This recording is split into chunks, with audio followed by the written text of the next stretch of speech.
Hoje a gente vai falar de um filme aqui lançado em 2018, não tem tanto tempo assim, com um nome deveras peculiar e que pode chamar atenção ou afastar muita gente, porque afinal vamos falar do homem que matou Hitler e depois o Pé Grande. Lucas, não é possível que o nome é esse. Sim, é isso tudo. Lucas, você deu spoiler. Não, esse é o título, tanto nacional quanto lá fora também, e afinal de contas, que diabo de filme é esse?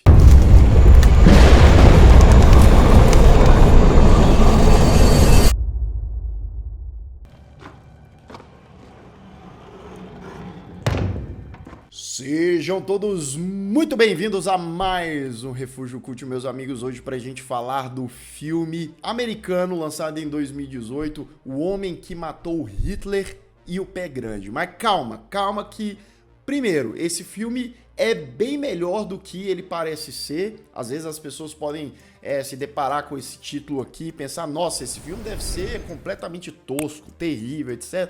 Não, esse filme tem muita coisa interessante e apesar dele trazer isso aí no título, é nas sutilezas, é nos pormenores da narrativa que o filme ele ganha mais substância. Inclusive foi um amigo meu, o Guilherme, que ele, me indica esse filme há muito tempo. Eu tô falando de anos, né, Guilherme? Ele chegou a hora e, cara, gostei do que eu vi. Aqui a gente segue o Calvin Barr. Ele tá velho, lá em 1987.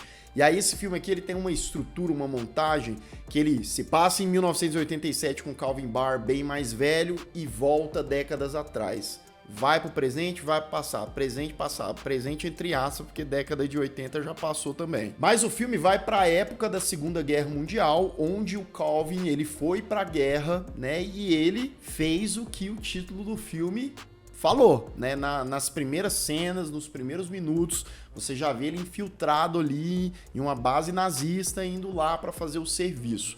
Lucas, então, beleza, isso acontece, já mostra ali no início do filme. O que é esse filme? Esse filme é sobre a vida desse cara. É sobre por que lá em 1987, estando bem mais velho, ele tá triste, ele tá desesperançoso, o cara tá deprimido mesmo. O que aconteceu na vida desse cara? Esse cara não é um herói, não era pra ter estátua dele, mas aparentemente ele ter matado o Hitler ali foi um segredo, porque a gente conhece a história de um jeito diferente. E aí entra a questão das teorias da conspiração, né? Inclusive esse filme, ele sabe trazer algumas teorias da conspiração, tanto é que a gente também tem no título do filme o Pé Grande, né? Então, só que ele trabalha de uma forma, mais uma vez eu vou usar essa palavra, sutil, tá? Ele agrega a narrativa de uma forma natural, tranquila, calma. Eu digo que no primeiro ato desse filme, nos primeiros ali 30 minutos dele, ele toma o seu tempo para desenvolver esse personagem, o seu passado, e a gente vai, né, conhecendo mais quem é aquele cara. Guten Tag. Danke. O filme ele vai proporcionando aos poucos algumas cenas interessantes. Por exemplo, né, a gente vê o Calvin, esse personagem todo largado, bem velho já e tal. E aí, por exemplo, uma cena ele é assaltado e a gente vê que esse cara, ele ainda pode surpreender algumas pessoas, mesmo velhinho daquele jeito. A parte do Pé Grande, eu não vou falar aqui nessa parte sem spoilers do vídeo. A gente vai comentar ela na parte com spoilers, mas o que eu posso garantir é que o filme ele dá uma quebrada nessa coisa que a gente vai vendo, até nessa coisa mais branda, monótona, trazendo novos argumentos, mudando de ambientação, mas sem nunca deixar de focar no seu maior propósito, que é o Calvin Barr, que é esse personagem. Change, mister? Got any change?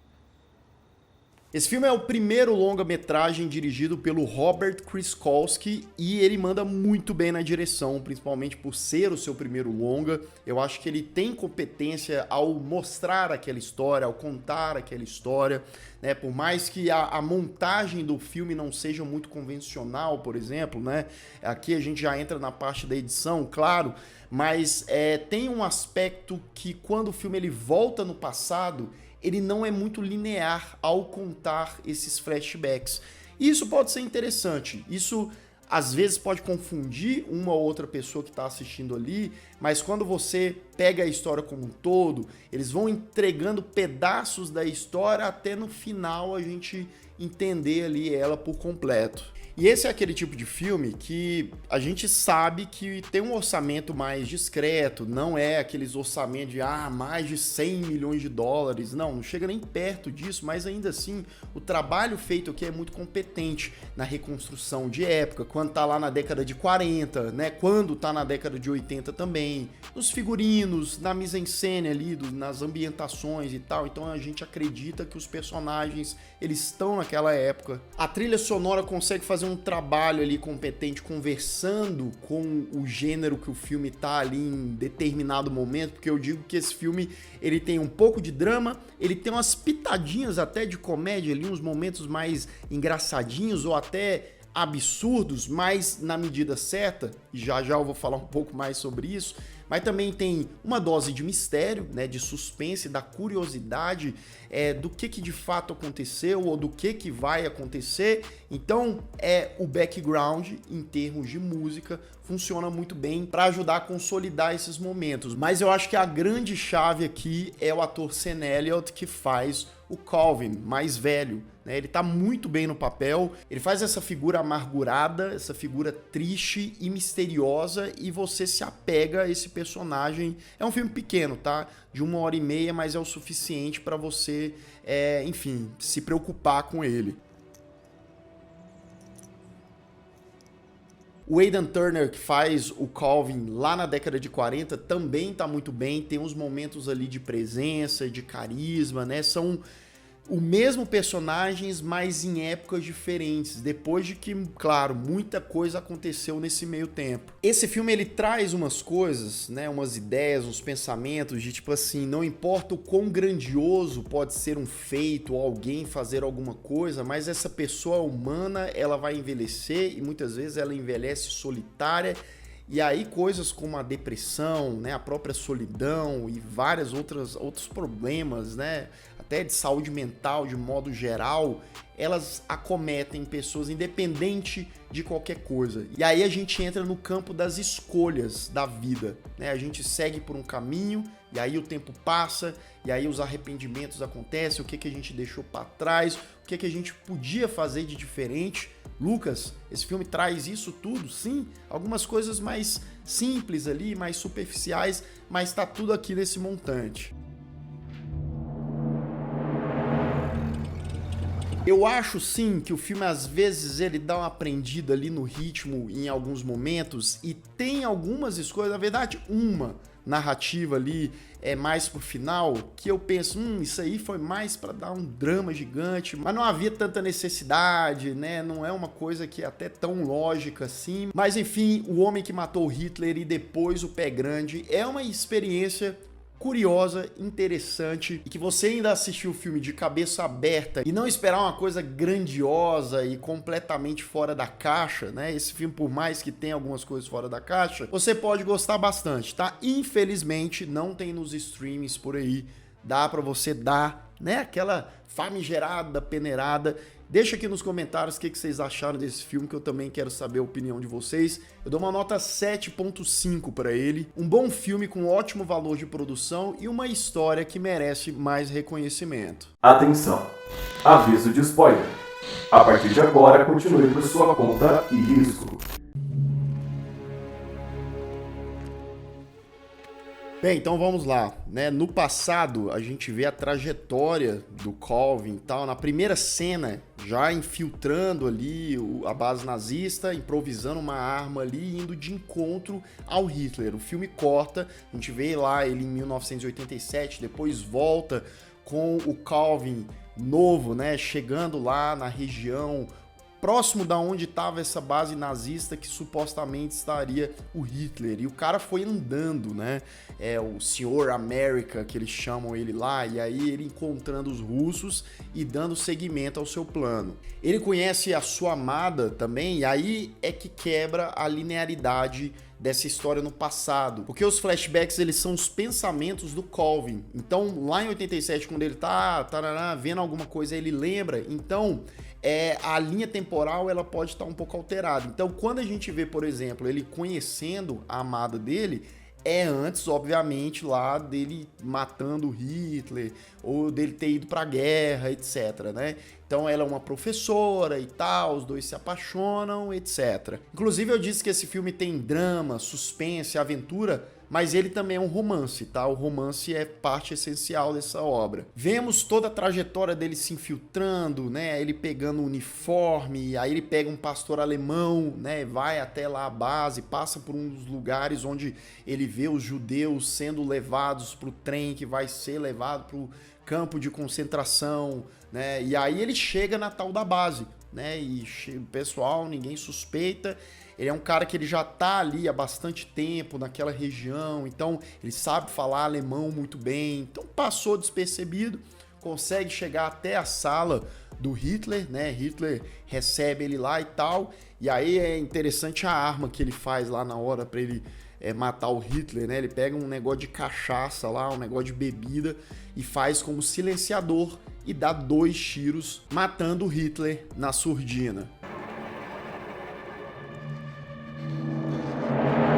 Calvin, de 1987, tá deprimido, sabe? Aquela coisa de, tipo, as grandes e grandes coisas que eu já fiz na vida, eu já fiz e agora só tô esperando o tempo passar. Tá lá com o cachorrinho dele, vendo televisão, mas a gente ainda não sabe o que aconteceu com a amada dele, com a Maxine, com a família dele e tal. Tem o irmão dele, o Ed, né, que é o cara cabeleireiro, que também tá mais velho, mas eles não têm uma relação muito próxima, sabe, de irmão. Muito pelo fato do Calvin ser mais fechado na dele. E aí uma noite ele tá lá na casa dele, ó, batem a porta de Calvin Bar e é o FBI.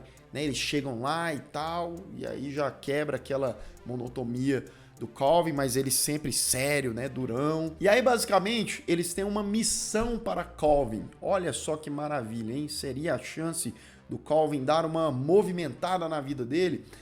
Tá rolando umas mortes, né, uma espécie de epidemia no norte, ali no Canadá.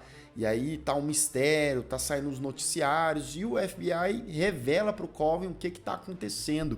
Numa região ali do Canadá, cerca de um raço de 80 quilômetros, tem ali o Pé Grande. O Pé Grande, sim, o Pé Grande. Ele existe, no caso, né, aqui no universo do filme. Se você já viu um pé grande aí na vida real, fala também. Deve ter, né, uma galera com pé gigante. E aí o Pé Grande, ele tá com um vírus, ele tá com uma doença mesmo, mortal, uma espécie de gripe que tá se mutando ali. E aí ele passou para animais, os animais passaram para pessoas da região e pode virar uma pandemia e aí matar geral no planeta. Então é uma missão para Calvin Bar, porque ele era um rastreador lá na Segunda Guerra Mundial. E tem mais um fator que eles falam: não, a gente pegou o seu sangue que estava congelado lá e tal, negócio do exército, etc. E a gente testou e você é imune ao vírus. Raríssimas pessoas no planeta são imunes a esse vírus. Então ele poderia ir lá, rastrear o bicho sem muito perigo, né? Usar os talentos dele, a experiência sem morrer. Uma ideia maluca, né? Mirabolante pra caramba. Temos que suspender um pouquinho da descrença, claro, mas é isso. Calvin, claro, enche o peito e fala não vou, minha vida é isso, não quero matar mais ninguém, eu sei que é uma criatura, mas pra mim já deu, né? Dá um pé na bunda ali do FBI e é isso. Oh. With any strain of influenza. Mas, alto lá, tá? Nessa conversa dele com o FBI, tem umas coisas interessantes aí também de teoria da conspiração e tal, porque nesse papo com os dois agentes, o Calvin, ele conta que sim, foi ele mesmo que matou, né, o Hitler, e para muitos isso era uma lenda, né? Eles tratam isso como, será que rolou mesmo, será que não? Ele fala, porém a gente entende um pouco melhor, um pouco da frustração do Calvin Bar, porque ele fala que foi lá, matou o Hitler, mas a ideia do Hitler, o que ele representava, essa coisa nefasta, sobreviveu. E até o lance do visual do Hitler aqui, né, o bigodinho, o cabelinho, a postura, foi replicada, ou seja, outros 3, 4 caras lá, dos nazistas e tal, eles se passavam por Hitler e davam seguimento à guerra, davam seguimento à ideia, né? Então, assim, ele até fala isso, né, o Calvin, eu matei apenas um homem, mas a ideia continuou. E aí até eles comentam, né, que aí depois, no fim da guerra, um desses caras tirou a própria vida no bunker, que seria a versão do fim, da morte do Hitler que a gente conhece, por exemplo. Então o Calvin, ele se sente mal porque no fim das contas ele sacrificou uma parcela ali da vida dele e tal. Ah, você pensa, né, nossa, o cara era pra ser um herói, mas ele sente esse vazio que no fim das contas ele não influenciou tanto assim na guerra. Tanto é que ele fala, né, outras operações, outros soldados combatentes é que realmente ganharam a guerra. You already ate. Bem, Calvin reluta ali para aceitar a missão do Pé Grande, mas aí ele pensa, né, pesa a consciência, eles falam, ó, a gente tem algum tempo aí para fazer essa missão, senão a gente vai tacar uma bomba nuclear lá na região, né, vai devastar a região para tentar matar o bicho, né? E aí ele aceita, ele vai lá, eles vão pro Canadá, eles chegam lá numa base que tá cheio de gente, aí todo mundo com roupa de proteção, menos o Calvin, porque ele é imune, né? O Calvin, ele é a Ellie desse filme aqui, né? A Ellie lá de The Last of Us. E aí ele chega lá na base, ele todo brucutu, né? Escolhe rapidinho as armas dele, assim, ó. Ah, eu quero essa pistola, esse rifle e essa faca, só isso mesmo. E vai pra floresta. O filme já dá um corte seco ali, ele no meio da floresta, sozinho, tá? É bom lembrar isso.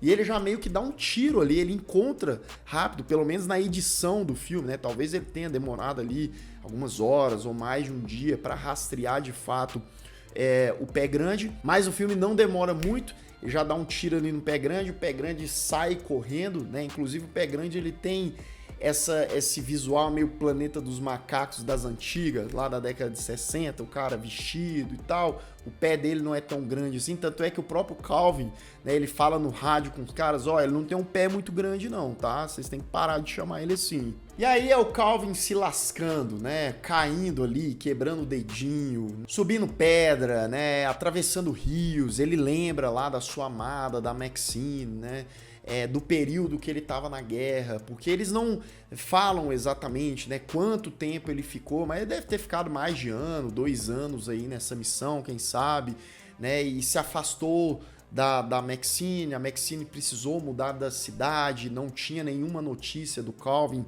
enquanto ele estava na guerra. E aqui a gente tem uma cena bem interessante, porque o Calvin ele vai, né, subir numa montanha e no topo dessa montanha ele avista ali, desmaiando, o Pé Grande. O Pé Grande, ele meio que dá ali seu último suspiro, porque ele tá ferido, né? E ele desfalece. E aí o Calvin se aproxima dele, vê aquela criatura solitária, daquele jeito, né? Só tentando sobreviver ou viver um dia após o outro. E meio que rola uma identificação entre os dois. O Calvin, ele se emociona com a criatura, vê ela morta e solitária daquele jeito e fala, não, eu vou te dar um fim digno. Não vou deixar eles te pegarem para te estudarem, etc, não. Ele pega ali umas madeiras, bota elas ali ao redor do corpo da criatura, né, e taca fogo. Quando ele taca fogo, o bicho simplesmente dá um pulo, ele dá um jump. O Pé Grande não morreu e pior, ele ataca o Calvin, né? P da vida, ele ataca o Calvin, eles começam um confronto, né? O Pé Grande quebra o braço ali do Calvin, porrada pra lá, porrada pra cá. E só nesse momento é que o filme abraça a trecheira mesmo. Para algumas pessoas pode ser até meio estranho, porque ele dá mais uma vez uma quebrada ali no que o filme vinha apresentando de sutileza, porque tem uma hora na batalha que o Pé Grande ele tá por cima ali do Calvin, né, quase matando o velho, e ele vomita em cima do Calvin, e o Calvin dá umas lambidas ali no bicho, né, e por fim o bicho acaba se ferindo bastante, e o Calvin finaliza ele ali com um rifle e acaba matando de vez o bicho. Bem, o filme corta pro irmão dele, o Ed, enterrando o Calvin, né, então pensamos, pô, Calvin morreu, né? Enterra ele fala ali umas palavras, fala que a Maxine, a amada do Calvin, né? Ela morreu muito jovem, então o que aconteceu? E não foi mostrado isso pra gente. né? O Colvin foi pra guerra, ficou esse tempo na guerra. Quando ele voltou, a Maxine tinha morrido de alguma doença, enfim, alguma fatalidade, porque o Ed falou, não, ela morreu muito jovem, né? Então, esse peso, né, a gente sente aí, tem essa comprovação de que o Colvin, ele se arrepende profundamente de ter ido ali pra guerra e de ter feito essa missão, porque ele estava longe da amada e quando voltou ela já estava morta. Então você vê que o cara passou décadas e décadas com isso corroendo ele. Ed, o irmão do Colvin, vai pescar sozinho, que eles estavam, né, combinando uma pescaria e tal, que nunca aconteceu. Leva o cachorrinho do Colvin junto, né, que ele tá cuidando do bichinho. Só que quem que aparece ali do nada, né, no meio ali do pântano e tal, Colvin está vivo, meu amigo. A morte dele ali foi fake e tal. E aí esse argumento do filme que eu tenho um pouquinho de problema, que eu tinha comentado na parte sem spoilers. Por quê? Porque, bem, eles mentiram que o Colvin tinha morrido, né? Só que o Colvin, ele apareceu, ele foi pescar ali com o irmão dele e tal. Na verdade, o irmão dele enterrou algumas coisas do Colvin, né? Um uniforme, uma caixa ali misteriosa, as medalhas e tal. Só que o Colvin, ele volta tranquilamente, vai morar lá no mesmo lugar, na mesma região. Então, todo mundo que conhecia o personagem ia saber que, ué, aquele ali não é o irmão do Ed, ué, aquele ali não é o cara que foi enterrado. Enfim, é isso. Porque o filme deixa entender que era pra ser secreto ali o negócio. Ah, não, fingir a morte do cara. Mas eu particularmente não entendi muito o propósito disso. Mas, enfim, tudo bem. Alright then. Colvin lá na casa dele e tal, de boa, vendo televisão com seu cachorrinho, lembra da última vez que ele viu Maxine, né, que eles se despediram e que eles achavam que eles iam se ver em breve novamente, mas nunca mais se viram, né, ele não teve a oportunidade de viver ali mais um tempo com a mulher da sua vida, enfim. Ele vai até o cemitério, cava ali onde ele supostamente tinha sido enterrado, né, vê lá o uniforme dele e tal, e ele pega uma caixa essa que a gente não sabe o que tem dentro, e aí ele vai abrir o que tem nessa caixa, mas ele não abre e a gente acaba não vendo, né, o que era, o que será, tem alguma coisa a ver com a mulher dele ou a própria guerra, enfim, não saberemos, apenas supositórios a gente tem, né, no caso. Mas fim de filme, né? O Colvin indo embora com seu cachorrinho. E é isso. Esse é o homem que matou o Hitler e depois o Pé Grande, de fato, né? Matou ali os dois. E é isso, né? Como eu disse, você pensa que o foco vão ser essas coisas que estão no título e acaba não sendo isso. Que também é um ponto de vista interessante. Pode decepcionar algumas pessoas que às vezes vão desavisadas e vão só pelo nome do filme. Pode, mas acho que a abordagem do filme também é bem legal. Você já tinha ouvido falar dessa história, desse filme, dessa produção? Deixa aqui nos comentários. Você conhece algum filme que também fantasia sobre eventos históricos e traz aí narrativas interessantes, personagens complexos também?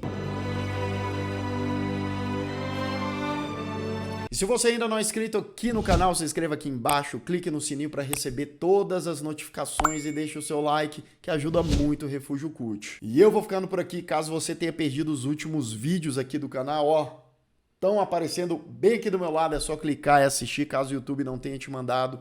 Um grande abraço e até mais.